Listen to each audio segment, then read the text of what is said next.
Hello and welcome to another episode of the Nijigasaki anime episode 4 review. I'm Honey Panda Bunny. And I'm Callum. I am so excited to get into this review. I really loved this episode. It was definitely my favourite so far. It was really refreshing to finally see all the girls together, even if they're not necessarily all in the group yet so far. After the more emotional last episode with Setsuna, I do think that this was a nice breath of fresh air. This was a nice lighter story that I think was placed quite nicely next to the one we just had, because I feel that in this episode we got to breathe a little easier, and we got to see more interaction with the club, and also of course seeing this from Ai's perspective as this was her episode. I thought that she was the perfect character for this kind of role, and I actually thought as well that it was a really nice touch that you almost took a back seat in this episode, kind of let the other characters get more time to shine. It feels nice to have the group this early to the start of the series being nearly almost fully assembled. The only one we're missing at the moment is Karen, and especially by the 4th episode, because this is a far cry from our previous series. And this series at the moment seems to be more character focused than story focused, which is fine and has its benefits as we get to see more characters pairing off and having more fun interactions.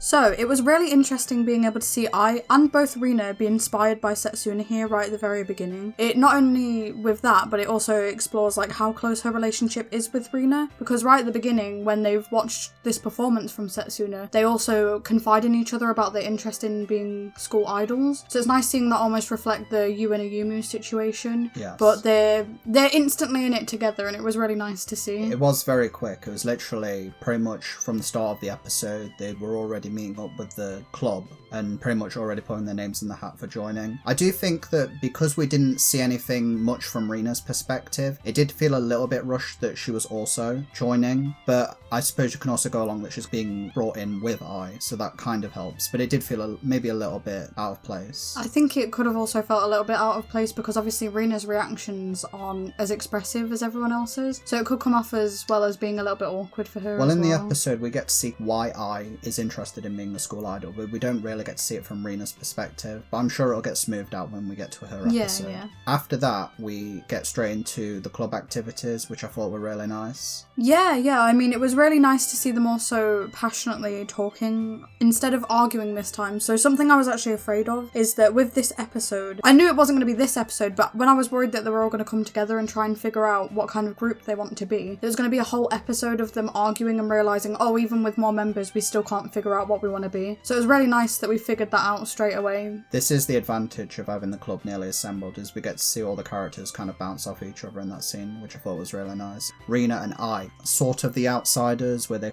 like seeing in. it from like our perspective, Yeah, almost. Like, as fans, they're like, oh, well, I don't know what they're talking about fully, but they look like they're having fun and I want to join in too. Those two are the newbies, and they get the crash course on the areas, because in the first one, Emma and Karen, and they're helping Rina and Kanata with stretching. Yes, they took on this like big sister role of helping each other out, and it was really, really nice to see this, of being able to see that perhaps before they almost, so for Kanata's perspective, she was obviously in the group before, so it's nice to see that even when the group becomes bigger, there's more people to rely on then. So even in a small little smidgen of it that we get to see how much the improvement of the group is already. We also see Ai's strength in that it's known that she supports other sport clubs, and here we see that with her breathing exercise, she helps Rina and Kanata, and she's like, if you keep at it, you'll improve. Karen's only in this scene. She doesn't appear later on, I don't believe. No. It was a really nice scene where we see them tease Karen. Yes, and we get it was to see, very cute. Yeah, we get to see Karen go a little to Sundara, and there's the Karen we know and love, the one Oh, that it was gets so easily adorable. agitated. Yeah. And it was also nice to see a little bit more of like that Emma-Karen relationship as well, of all it simply takes is a thank you, and Karen becomes almost flustered by it. As the resident Kasumi fanboy, I absolutely have to talk about Kasumi in the glasses. Megane Kasumi, absolutely adorable, stealing the scene as always. I actually really love that scene. I thought it was a really good use of her character. Initially thought, Kasumi's going to be the butt of the joke, where's the punchline? But actually no, it was Kasumi continues off her progression from episode 2, where she was asking them, what do school idols need? What do you need to be a school idol? And in the eyes of fans, and they all answered their own ways, and in the case of Ai, she was unsure, and Kasumi was like, yes, that's all right. And it was really cool to see Kasumi almost take on these words of wisdom that actually were genuine from the reactions of the the others. It was a really nice use of the character. It's so cool that she can be cute and mature when she wants to be, and Shizuka's power at the end was really nice. Yeah. Because they've been blocked into these groups, it gives this growth that we couldn't see, so almost like a subunit leadership. Setsuna in the next one being the leader for that group, and then with Kasumi being the leader for this group, and then the previous one, you could take it as Emma. It was really nice to be able to see these leads It does follow up in the later scene with the Kasumi and Setsuna. Those two take on a slightly higher role in the club from what we've seen. And I do really like that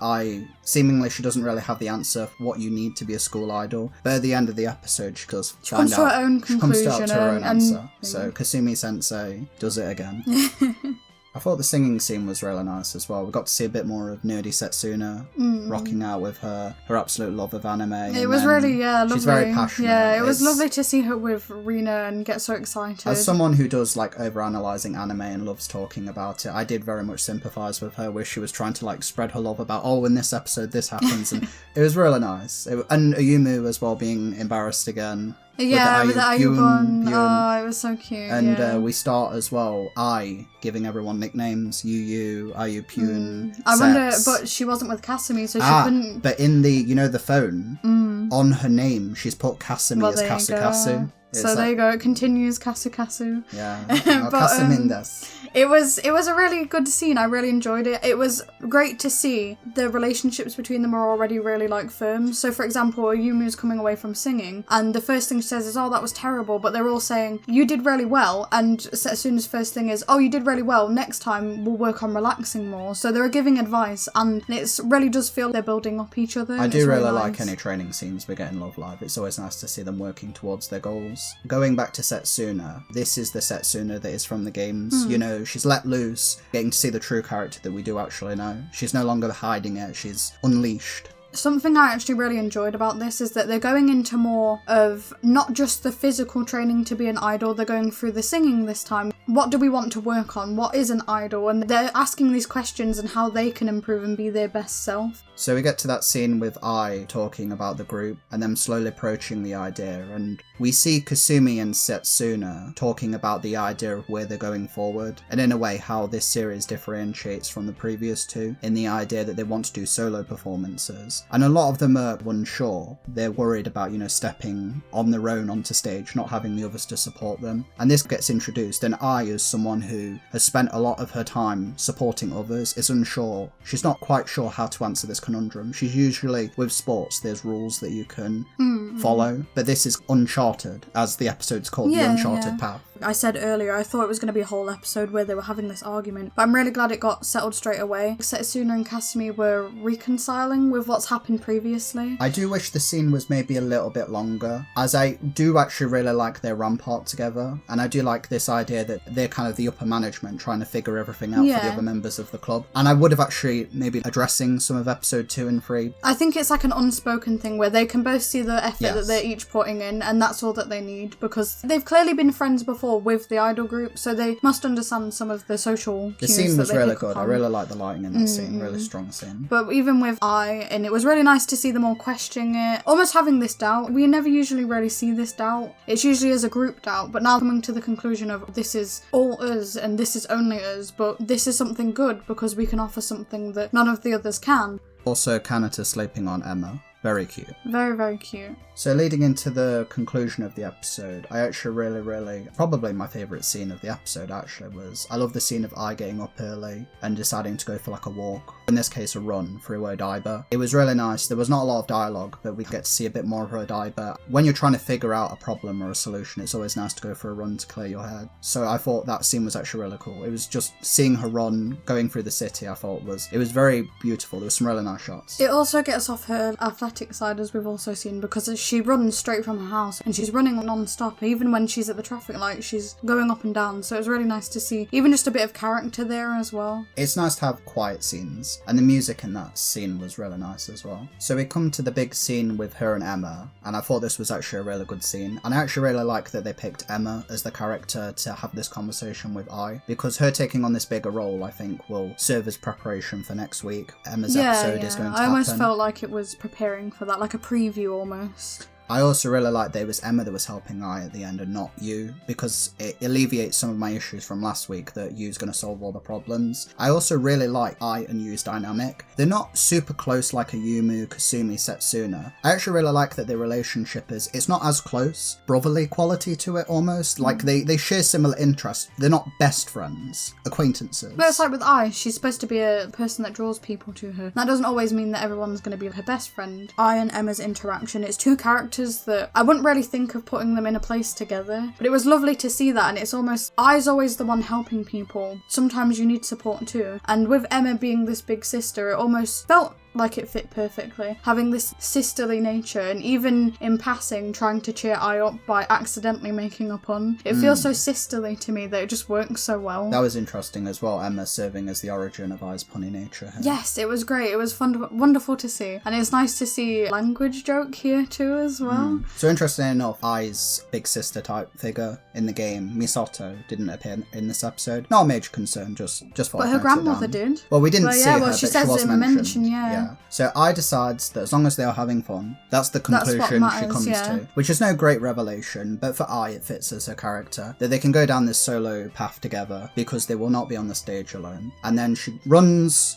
It feels almost sort of almost Hanukkah. Like in the first episode when they're jumping down the stairs. Yes. Yeah. So we go into I's song, Psycho Heart. I love this song so much. It suits I so much. All of the little bits that were just so energetic. It literally is a song where she's cheering you up in a cheerleader outfit. And when I was listening to it, it sounds almost like a DDR machine of all the little, hey, yeah, high five. It's great. It's wonderful. It really does feel so positive, and it really does fit with the theme of the episode and I thought this was a good song. I'm not quite sure where I'd rank it, but I really like the transitions. I really love the scene of when she lands and then it transitions straight into the song world, which is really cool. And it's like cartoony. And then the children's drawings pop up as well. It's really cool. And because it takes place in a children's park, as we see parents and kids gather around, and that's the audience that I would definitely appreciate. Some of the transitions in this were really, really nice. I really love the cuts to whenever it cuts to I, and we see some of her outfits from the game. There was some absolutely really gorgeous shots that were very cinematic, and it was actually very well animated, I thought. I really loved the beach scene with the love heart, with the little heart, and it goes straight into her eye. The colours in there were absolutely gorgeous. Some really nice, incredible colours. And I actually really liked, it still got that beat, but I liked how the beginning it was like a slower intro, and even throughout the song it felt I had slowed down a little bit, so I actually did appreciate this bit of difference. And there's the really cute scene with the kids replicating Yes, her. It's so adorable. You know, the theme parks where they'd have a show on, it almost feels like she'd be perfect for that, with how all the kids react, and it almost feels like that's what it is, and it just feels so lovely. And I love her outfit and the little I belt. It's so funny. We also see the other club rock out as well. Yes. Kasumi, Emma and you. Generally, I thought this was a really solid song. I loved it too. So I thought this was a nice way of wrapping up the episode, was you, in a way, summing up the episode, which was that they can all perform solo, but together, when they all perform solo at a concert, something magic will form. And I thought it was a really nice way of wrapping up the episode, and a really good use of Yu's character, who, as I said, took a back seat in this episode, but I think it was for the best to let the other characters breathe and show that they're not all defined by this one character. It made me really appreciate you. It really made me appreciate you as well. And then at the end, obviously, they're all like, oh, you're pretty amazing, you. And it's because it's really nice to have someone that just has wholehearted belief in you. Because it must have been hard for them before with the group disbanding and everything to be able to believe in one another again. So having this third party believe in them really must give them that power. So I did like the scene at the end after the ED where you dies to I's puns. R.I.P. you.